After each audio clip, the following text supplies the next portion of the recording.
சுரா guide TNPSC போட்டித் தேர்வுக்கான புதிய பதிப்பு. Latest new question paper pattern அடிப்படையில் உருவாக்கப்பட்ட ஒரே கைடு. Sura's TNPSC guide. எளிய முறையில் டிஎன்பிஎஸ்சி தேர்வில் வெற்றி பெற சுராஸ் கைடு தான் ஒன்லி சாய்ஸ். தற்போது அனைத்து புத்தக கடை மற்றும் புத்தக கண்காட்சிகளிலும் கிடைக்கும். Wow, onion dosa. My choice is always onion dosa. Vegetable dosa. It's my choice. Podi dosa. My choice is podi dosa. Wow, masala dosa.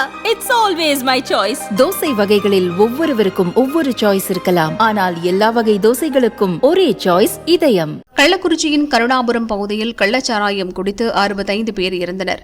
பலர் இன்னமும் சிகிச்சையில் உள்ளனர். இது தொடர்பான வழக்கில் இதுவரை 10 பேர் கைது செய்யப்பட்டு சிறையில் அடைக்கப்பட்டுள்ளனர்.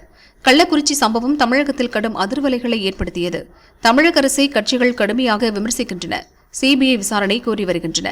சிபிஐ விசாரிக்க கோரி ஏற்கனவே ஹைகோர்ட்டில் தொடரப்பட்ட ஒரு வழக்கு நிலுவையில் உள்ளது. இந்நிலையில் கள்ளக்குறிச்சி சாராய சாவுகள் தொடர்பாக தாமாக முன்வந்து விசாரணைக்கு எடுத்துக் கொள்வதாக நீதிபதிகள் சுப்பிரமணியம் மற்றும் குமரப்பன் அறிவித்தனர்.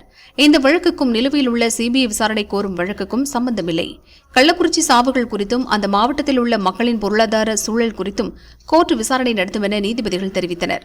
இது தொடர்பாக தமிழக தலைமைச் செயலாளர், மத்திய மாநில அரசுகளின் பழங்குடியினர் நலத்துறை அதிகாரிகள், தமிழக டிஜிபி, சேலம், கள்ளக்குறிச்சி கலெக்டர்கள், எஸ்பிக்கள் பதிலளிக்க வேண்டும் எனவும் நீதிபதிகள் சுப்பிரமணியம், குமரப்பன் உத்தரவிட்டுள்ளனர்.